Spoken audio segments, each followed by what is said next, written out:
Ladies and gentlemen, happy Saturday. Beautiful Saturday morning, July 27th. It's 1:14 p.m. I got a very special episode today, sitting down again for the second time, the first repeat offenders, I'm what I'm going to call them. I got Danny Barlow on here today, going to talk to us about his upcoming fight, August 10th. We're going to do the Guest the Fighter like we normally do. My wife is right here to my left. She's going to come on the screen in a second.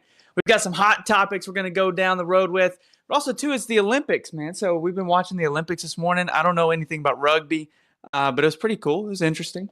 Yeah, that's about all I got. Again, I'm going to drop the Venmo link. I didn't do it last time I did. I'm going to do it this time, though, because these things are expensive. We're trying to grow. We're trying to keep getting professional content put up. So help you guy out. Let's get it right into Guest the Fighter. Come on, babe. Come on over here. Again, welcome my beautiful wife. Any words today? No, I'm ready. All right. She's been studying, she feels like. First fighter is up. Talk about him. The traps. Of course I recognize him, but I know I'm going to mess it up. Oh, wait, is it Curtis Blades? No, Curtis Blades was last week. Oh, that's Joaquin Buckley. Buckley. Okay. Oh, man. Oh, man. All right. I'm already ready for the second Lawton, one. go ahead and throw that second one up there. That was Sorry, all right. that's why I sounded familiar. All right, second one. That's the second one? This is the second one. Oh, and your list is over here. He does not look familiar whatsoever. Oh, no, he's familiar. Danny trains with this guy a little bit every now and then, okay. I think. I'm pretty sure. Oh, it's not going to help me. Just looks like a basic white boy. So I'm going to go with Bryce Mitchell. Hey, Bryce Mitchell. Yeah, they got the camo shorts. Oh, Remember he held the Bible up in the cage at one time? Okay. Oh, yeah. That All right, fits. 1 for 2. We're trying to break Okay. this 1 for 3 route here. So Well, you know this one. yes, I do, because, samurai, Ooh. crazy dude. Ooh. But I can never say his last name. All right. Yuri Prohashka. That 2 for 3. Let's go. I'm getting better. How you feel? Good. I don't feel as disappointing. I feel like I made that one a little too easy this week. No, that was good. All right. Keep it at that. Good job. Thanks, man. Proud of you. Thanks. All right. Let me.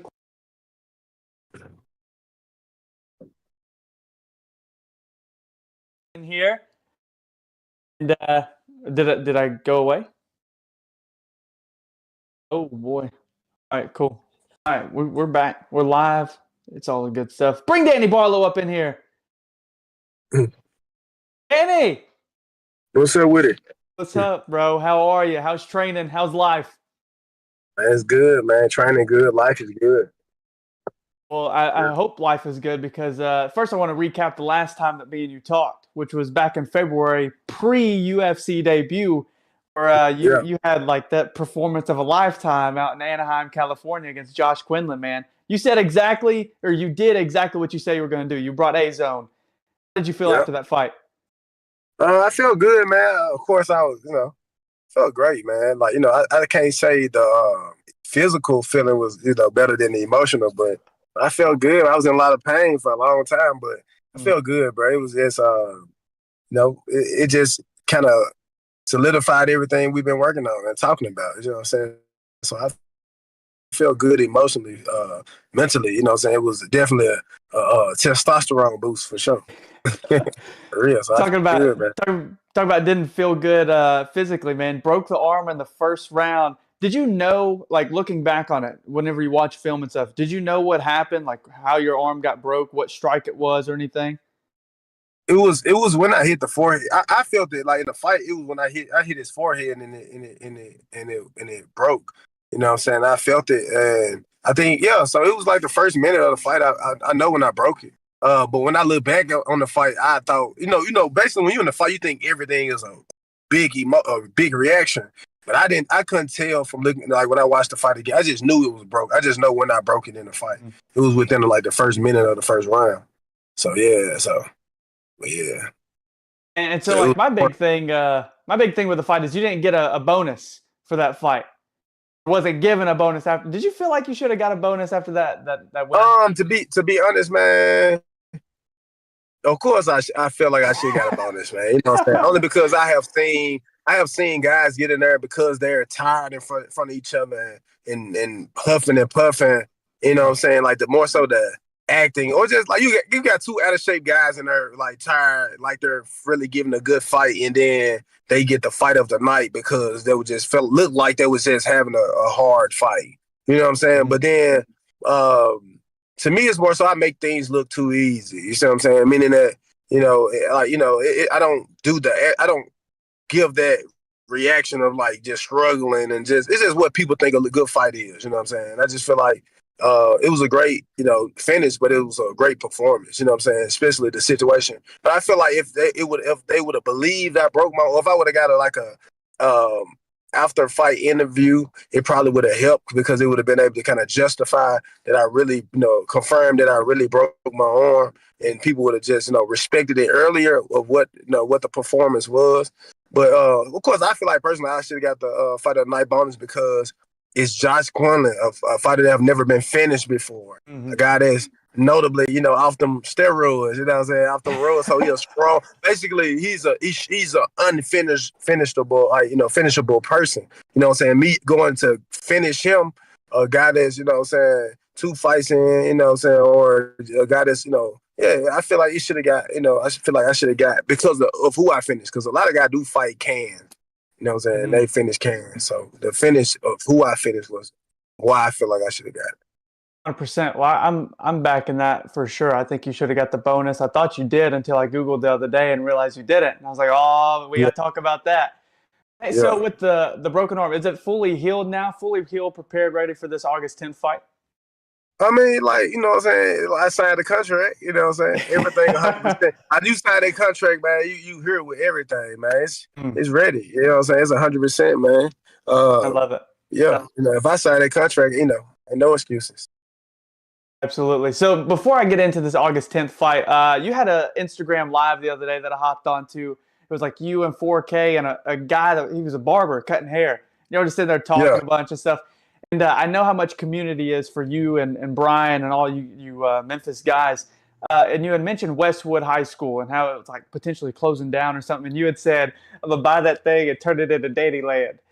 But realistically, would you ever, what would that mean for you to be able to buy like Westwood High School, keep it open and give back to the community that you grew up in? Man, it'll mean everything, bro. Like I said, I could repeat things that people say, but it's like I'm a doer, man. But it'll mean everything only because when you grow up in the environment, you know what's wrong with it. So of course you know what to fix. You see what I'm saying? And that's one thing about having, being a mayor. Like, it's hard to, be a effective mayor when you haven't been a product of the environment. You see what I'm saying? A positive product or a negative product. Like, the problem, the situations, you know what I'm saying? So me coming from Westwood, I know what, I know what would help. I know a lot of people that came in to talk to us and they didn't understand. They had no, relative situations. You know what I'm saying? Yeah. Speaking to us, and we was just all right. When they left, we still went back into our environment, and it still matters. So I understand it's to change the environment. Actually, understand that kids have energy, like, what I'm saying, direct the energy. So I feel like it'll mean everything to do that, and I know exactly what'll help. You know what I'm saying? Like, if people help me help the kids, it's a different because you do need it take a village to raise one kid. It take more than that to raise, to redirect a whole generation of youth. You know what I'm saying? 100%. And so recently too, I saw that you guys had, is it called TKO, the Teaching Kids Obedience, the boxing camp you guys had, right? Yeah. So like, what was that like for you doing that as well? Because I saw some footage on that. It was pretty cool. Yeah, I mean, the old me would have been crying, man, because it was like, because it's like, man, I like, I'm just old now, you know what I'm saying? But like, when I was younger, man, it's like those the things that I dreamed of, you know what I'm saying? Like if somebody would have bought me a pair of gloves when I was a kid, it would have meant so much. Now I got 100 pair of gloves, so you buy me some gloves, I'm appreciative, but it's like I was closer to, when I was younger, I was closer to, that feeling of just needing somebody to care, and to invest in you. So I just feel like it mean a lot because any time or any energy, positive energy that you invest in kids, bro, is very important. And that's what really sticks. That's what, like I said, that's what really stick. It stick in those days of youth. Like, even when I had teachers that was hard on me, bro, but I go back to those teachers and thank them because it's like they didn't just let me bypass. You know what I'm saying? They ain't let me by. They actually. So I appreciate them people. So yeah, it mean a lot though. It mean everything. You know what I'm saying? To basically be one of those people that make an impact on kids. Yeah. So let's talk about this August 10th fight, man. We had Brian, your coach, on a couple weeks ago, and I tried to get him to just go ahead and spill the news for us, but he wouldn't do it. He said he had to wait. But now, August 10th, originally you were supposed to be fighting Uros Medic.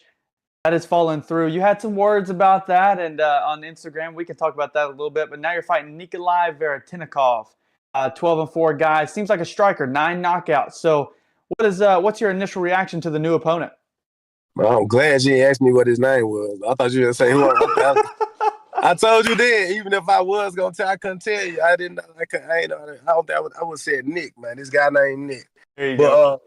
Bro, I mean, it's the same thing, bro. It's like being on this level, you expect the best. You know what I'm saying? So I got high expectations. You know what I'm saying? So I want them to be good. I like good fights. You know what I'm saying? I like to test myself. So it's either, like I said, it's either I'm learning something or I'm gonna learn something or I'm gonna burn something. That's it. It's like it's either you gonna teach me something or I'm gonna teach you something. You see what I'm saying? So I feel like I'm always up for a lesson, especially like I said, being on this high level with these guys that with way more experience. You see what I'm saying? That's why it's important. The guys that don't fight, I'm not fighting weak guys. You know what I'm saying? I'm not fighting guys that's, you know what I'm saying, that's less experienced than me. Everybody I fight have more experience than me, more fights or more resources. You know what I'm saying? These guys that's fighting out of Vegas, they got the Apex today. You know what I'm saying? These guys fighting out of California, they got all these, facilities that nurture them. You know what I'm saying? Me, it's like me coming from where I come from. You know what I'm saying? It's always just with my opponents, it's like they supposed to be good. You know what I'm saying? That's why it's important when I do beat them. You know what I'm saying? But I do what I do. You know what I'm saying? I do what I do. I got to do it well. But now it's about having fun, man. It was about A-Zone. It was about, man, the contract, you know what I'm saying? I got to go out here and knock dude out there. I don't want to see no wrestling and playing around. Let's go. Straight to the point. Same thing. Debut, I want to put a stamp on me being in the game. Let's get it. Success. Now it's time to have fun, man. It's time to show a lot of swag, man. Get in there and dance a little bit. You know what I'm saying? So I feel like he a guy that's gonna stand in front of me, and I'm gonna do what I'm gonna do. And this time I'm gonna have fun. You're gonna see some nice little, some slick little swag in there, man. Y'all gonna love it, man. They gonna have to put me on the game, bro, because people gonna want to do all these moves I got for them, bro. You know what I'm saying? I love it. You have the swag, man. I love the videos you always post of you roller skating and all that kind of stuff. I need to learn how to do it because I'm jealous most of the time. Yeah, got to, bro. So what was your initial reaction with Medic dropping out? I know last time we talked, you're used to guys dropping out. You're used to change of opponents close to the fight and things like that. So what was your initial reaction when Medic had to drop?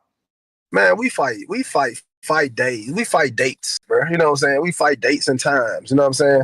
We try, that's what we do. Like when we get that first initial person comes like, man, we'll be a blessing just for us to fight. You know what I'm saying? On that day. So we coach already said it. I just felt like I like a focus. I wish I could have that full fight camp of focusing on this one guy. You know what I'm saying?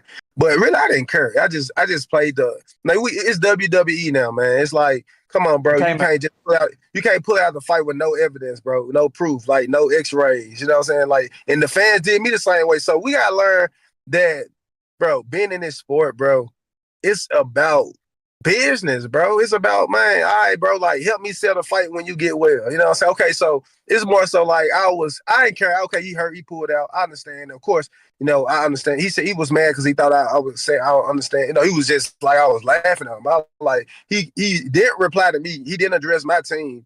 But then one of my my brothers got on there and said something. He addressed him, but he didn't say nothing about my, what I'm saying, my comment or whatever. So I just laughed at that, the fact that he just skipped over my whole comment to talk to a fan, basically, or a supporter, whatever. And I laughed and said, man, get well, you know what I'm saying? And he was saying, I'm going to get it. He was saying something about karma. I'm like, bro, I'm sitting here right now, like I just held up because they was finna re-break my arm and put a plate in it. You know what I'm saying? I was like, nah, we're going to just let it, see what it do. I feel straight. You know what I'm saying? So it was, at the time, it was like, like I said, I can't, I'm 100%, you know what I'm saying? But whatever situation was before he signed the contract, that's what was going on. So when I signed the contract, I was like, hey, let's do it. Let's see what's up. But they was trying to break my arm and put plates and screws in it. So of course I understand. I I personally don't care about. If I can fight, if I can move, like I'm good. Let's go. You know what I'm saying? It's some injuries that you can't fight with, some injuries that you don't want to fight, or the percentage of performance won't be as high. You see what I'm saying? So those are. But if he said he hurt his rib, I respect. He been in the bed 3 weeks, bro. You supposed to pull it out 3 weeks ago. You see what I'm saying? But I'm glad he let me know how much he was making for the fight. You know what I'm saying? So he let me know he was making what he was making. So I learned something from it.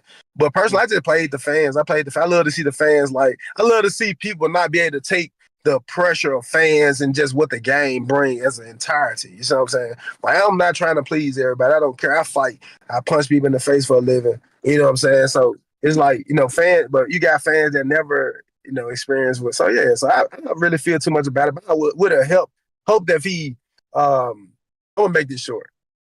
So what I really wanted him to do was talk a little bit of shit, man. Talk your shit.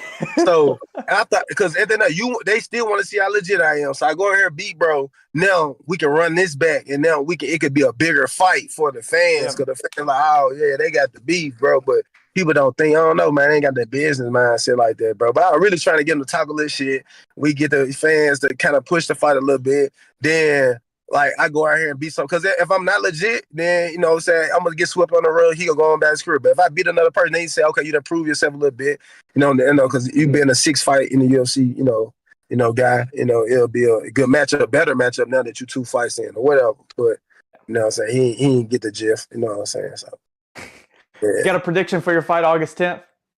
Whole lot of swag, man. That's it. That's all I can predict on this one. Like, bro, I'm telling you, like, I'm finna have fun, bro. Like, I want to do some backward flips, and I know my entry. That's why I do my entry like that, because it's like if I don't do it in the fight, I want to, I'm gonna do it. You know what I'm saying? So I think that's why I love my entry, because it's like I get a chance. I want to do a flip. I want to dance. I do it early. You know what I'm saying? Meaning that it's gonna be some swag in the building. Even if I gotta go out there and I need to finish the fight in 30 seconds, bro, I'm gonna get all, like, even if I gotta go in there, I'm mad. It's like I'm still gonna get a chance to express how I am. So it's like my initial entry, how I walk out, is how I really feel, how I really like to fight. But it's been straight to the point in business. They've been about, getting a job done. Now it's about, man, look, I ain't even get $50,000 for my last fight for that finish. So I ain't finna waste too much. I want to have fun. You know what I'm saying? Yeah. I'm not fighting for a check, man. I'm fighting for legacy, and what I'm saying, to really represent, for a proper representation where I'm from. 100%. Well, yeah. I can't wait, ladies and gentlemen. August 10th, you're going to see Danny Barlow back in that UFC cage at the Apex this time, right? Yes, sir. Yeah, man. Oh, UFC man. Apex. Hey, real talk, man. I would say, hopefully I can see y'all in that building, but ain't nobody buying them tickets, man. Them tickets. Hey, one day. If you got some tickets, you should have been a sponsor. Right. One day. Them tickets, man, for real. Yeah, man. When we back in there, man. Oh, let's go ahead and switch over to these hot topics, bro. I think Danny's ready to go. Yeah.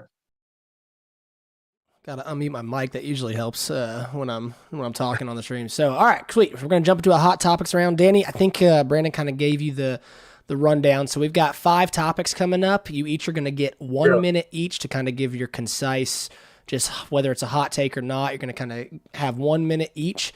We'll kind of rotate who starts. We'll let Brandon start it off to kind of set the tone. And for our first topic, we got bonus pay, which you guys have kind of already touched on a little bit. So the last few pay-per-view fighters have been able to negotiate the bonus pay with Dana White at the press conferences. UFC 300 had 300K, UFC 304 had 100K each. So what are your thoughts on how much should the bonus money be? So that's the topic. We're going to pass it to you, Brandon. You got 1 minute, and it's starting now, so give us your thoughts.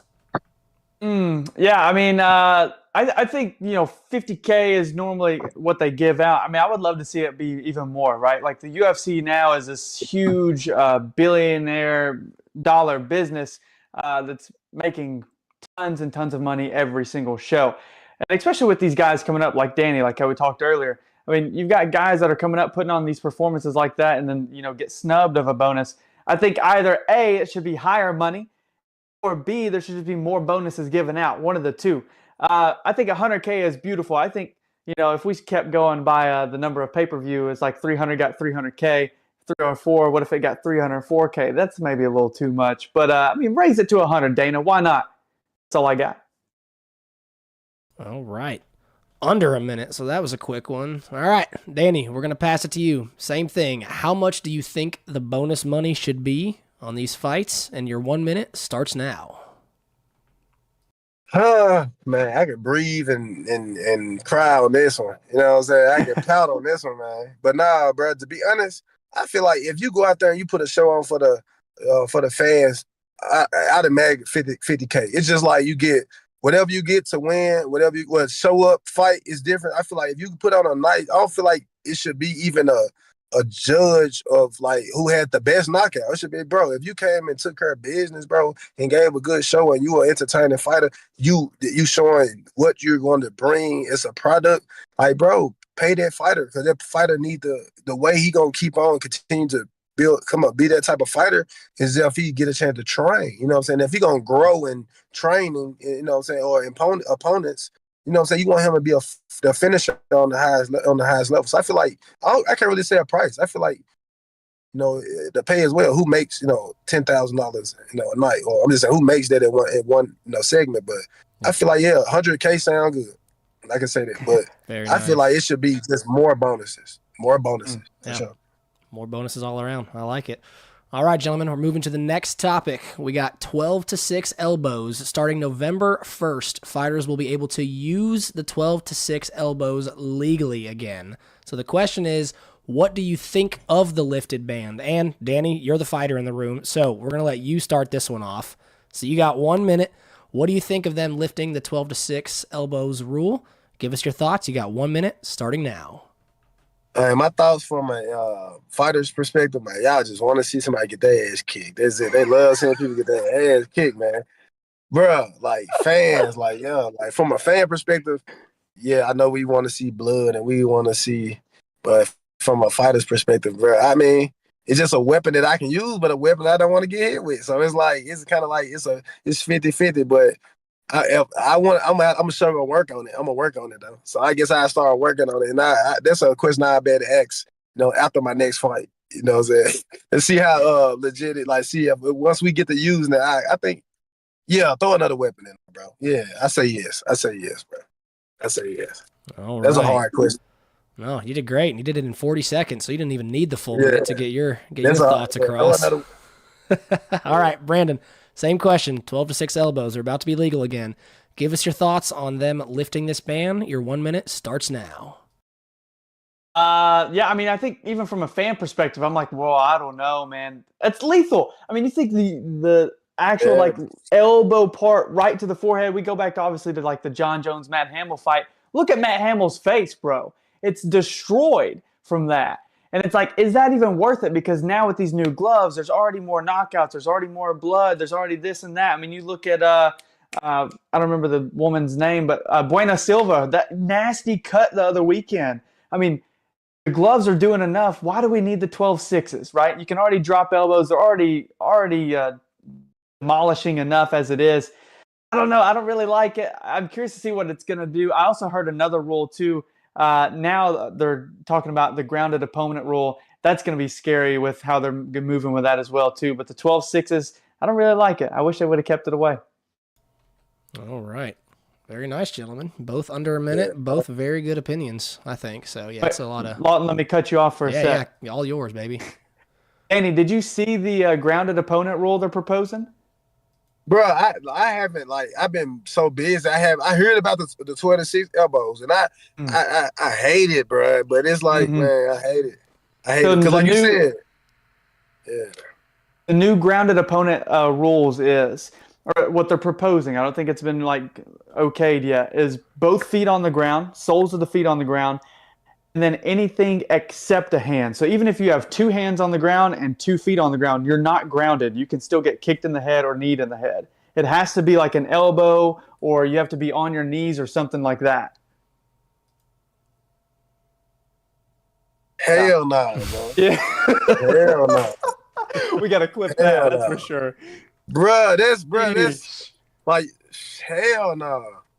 Like, it's like, bro, I got weapons, bro. That's what I'm telling y'all. Like, that question is how I answer this. The only way I can answer it is like, bro, MMA is really basic, and I'm like, we're gonna move to the next one. It's basic, but for a guy that actually used these weapons, and I actually got setups and counters, it's like, bro, like I when I clinch, it's a way to where you clinch and the person have to post or they're gonna fall, and you can drop that knee, right? Like, bro, that's not a good that's just another, like I said, that's just another way to see some motherfuckers die and get knocked out. That's it, bro. I don't like that one at all. Yeah. Because I can visualize it. I know what I would do. You know what I'm saying? Oof. Yeah, no, that's Exactly. it's definitely a different topic coming into gameplay when these 100%, rules potentially get passed. Uh, All right, let's jump to the next topic. We got the title picture. So, welterweight title is on the line tonight. Pending on the winner, who do you think is next in line for the belt? Brandon, we'll let you start this one off. So, depending on how tonight goes, welterweight titles on the line. Who's next in line for the belt? Your 1 minute starts now. Really, I created this topic just to hear what Danny had to say because he is the welterweight in the UFC. But let's say Leon wins. There's still killers in the welterweight division. And that's where it really comes down to. You've got Shavkat Rakhmonov, you got JDM. I think both those guys are going to end up fighting at some point, and that'll probably be the title eliminator there. So there's still like multiple, the top 6, top 7 guys are still aiming for that title. I think if Barlow wins, though, you have to do the rematch. You got to do the trilogy fight, especially with the way that the first one ended. But it really depends on my opinion. I think that Leon Edwards is going to come out on top tonight. I think he's too good against Barlow. I know Barlow has got the wrestling, but Leon is just he's a sniper with his striking. But with the title picture, I think there's still a lot of killers. I think that JDM and Shavkat will definitely be next in line after that. Nice. Easy. Time to spare, too. All right, Danny, you might have some insider information on this topic, but welterweight title on the line tonight. Depending on the winner, who do you think is next in line? And you got 1 minute starting now. I agree that if Muhammad win, I feel like, you got to rematch it for sure. If it's and still champion, I want to see Shavkat, bro. I gotta see him, bro, because I feel like with the 170, it's just a whole lot of like journeyman as in the 170. You know what I'm saying? I feel like Shavkat, he did what I feel like he should have been got a title shot. That's my opinion. I would like to see him, I would like to see him, get a shot. I feel like he put the most work in. He's the legit Ian Gary. You know what I'm saying? You got Ian Gary that's undefeated, but he running and running and gunning. Like, he's not really, to me, like, I don't want to see Ian Gary fight, period. I don't care to see him fight. But Shavkat is like, dude cold, bro. Like I said, I trained with Jeff, and Jeff gave him a great fight. And I believe I could beat him. You know what I'm saying? But that's what I'm saying. I feel like that's who I want to see next. That's who I want to see fight in the 170 division, period. You know what I'm saying? Other than that, man, like, I feel like everybody else just journeyman. They already had their shots. Or like Buckley got to get more fights in the 170. You know what I'm saying? To get, I would like to see Shavkat or I say Buckley, Shavkat or Buckley. Nice. I don't want to see Ian fight. Period. There's the opinion. Boring, all right, gentlemen. Next topic, we got jumpers. So champions are starting to jump ship on their weight class before running the whole division. So the question is, how many times do you think a champ should have to defend a title before moving divisions? Danny, you want to start this one off for us? Yeah, I start. All right, you got 1 minute. Starting now. Go for it.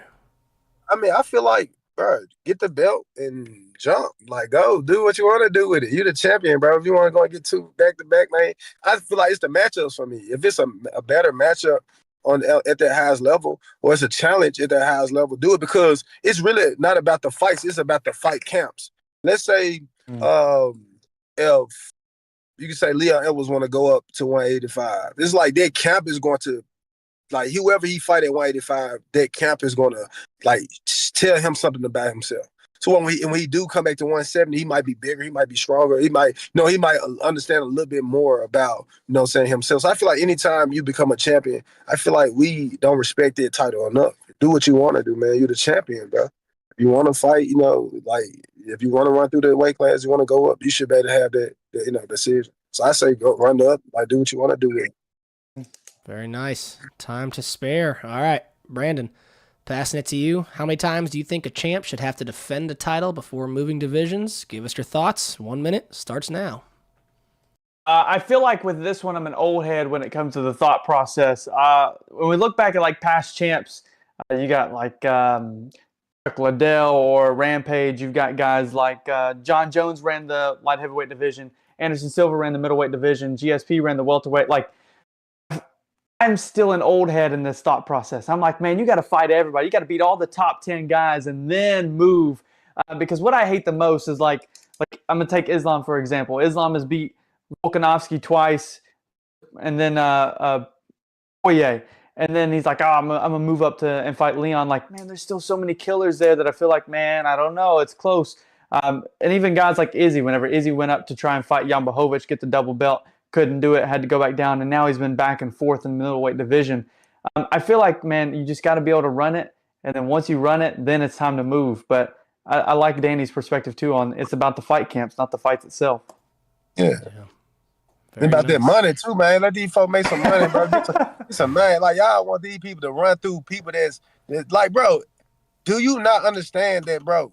Like, let them get their money off the top, bro. Because like you want Leon to run through Shavkat, run through all these hungry guys. Like, no, let him get some money, bro. Because like he go up when he'll get a chance to. You got to be able to kind of have fun and like just have a variety of expressions as a champ. You know what I'm saying? Because it's more so like.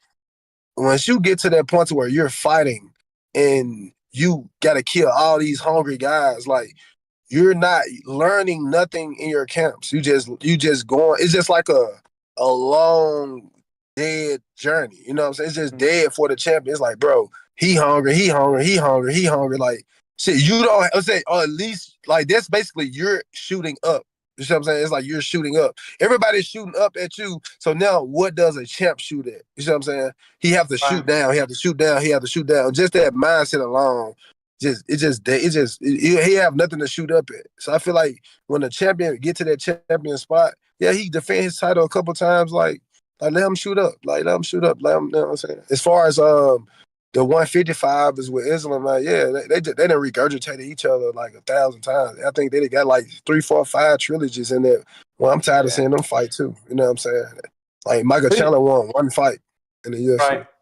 So who do you think that is Leon's like next big fight? Like if he were to move, who does he go fight? To be honest, like for him, it's nobody really that's on Leon Edwards, bro. Like nobody is on Leon's striking level. I feel like Kevin Holland could do something, but he's a money maker now. It's like you gonna either be a champion or a money maker.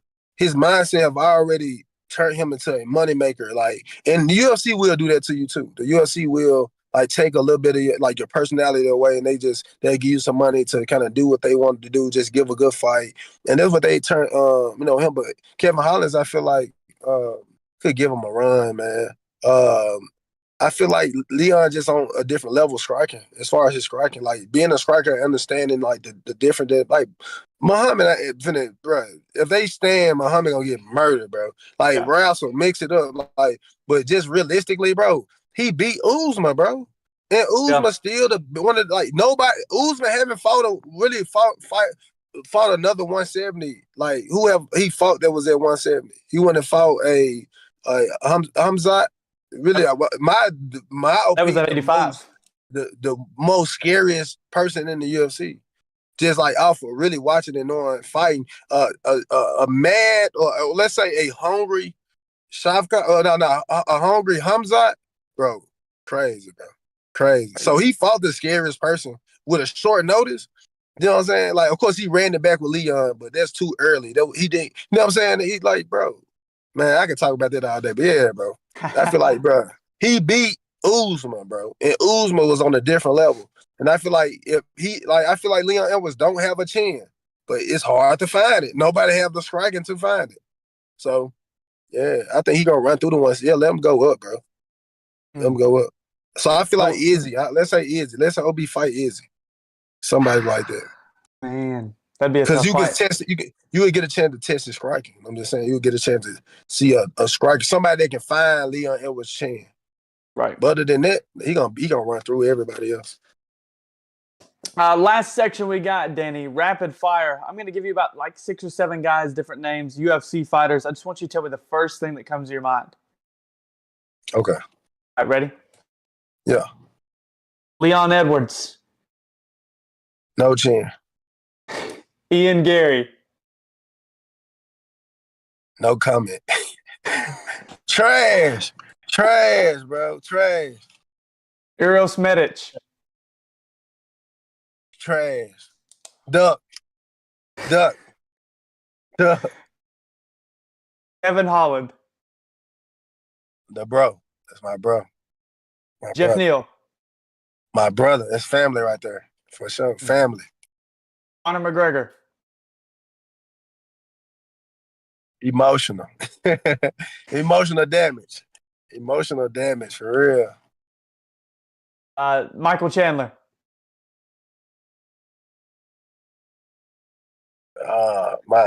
Nothing. Nothing comes to mind about Michael Chandler, bro. Like Joaquin Buckley.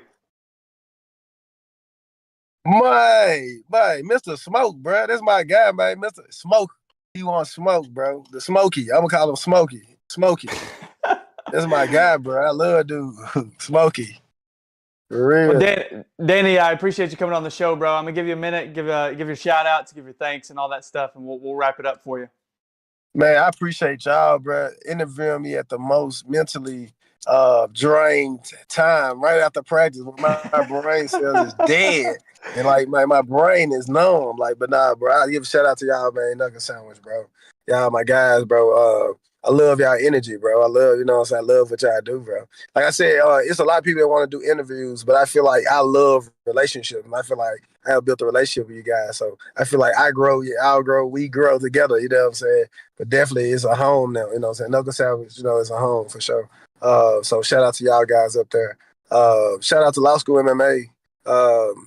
You know, shout out to Memphis, Tennessee, bro. Like I said, I'm wrestling with it, you know what I'm saying? But shout out to Memphis, Tennessee, bro. We trying to take things to the next level. Shout out to my 4K, my cameraman. Shout out to my brother. Shout out to Shell P at God Body Fitness and Nutrition, man. Shout out to my coaching staff, man. Amari Boyd, the guy, you know what I'm saying? Shout out to Jason Aldridge. Shout out to my AO, you know, Boom Bay, man. Shout out to Terry, you know, Terry Johnson. Like all those guys. I got a crazy coaching staff, man. Of course, Brian Hall, crazy. Talking about, I say legit crazy coaching staff. It's like, yeah, like those guys are serious. So, shout out to my teammates, man. Shout out to Jaleel Willis. He fight on the second PFL. Shout out to Paul Kimmer, man. Shout out to just all my training partners, man. Shout out to God, man. Shout out to my Lord and Savior Jesus Christ, man. All day, man. Yes, sir. Yeah, man. For sure. Ladies and gentlemen, you can catch Danny Barlow August 10th. I almost said August 2nd. August 10th against Nikolai Veretinikov. August 2nd? My birthday. Yep, it's my birthday, bro. So yeah, shout out to that for sure. You gonna be in Nashville for PFL? Yeah. We'll see you there. We'll see you there. I gotta shoot my cash app, man. Cash app is on different. Yeah, bro. Hey, bro, hey, y'all gonna be there for real? Yeah, be there for 100%. real?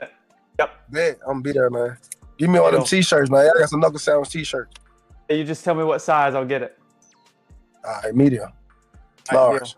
I got you, bro. Yeah. I got you, bro.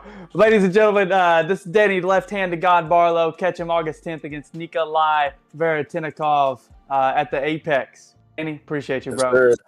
I appreciate y'all, man.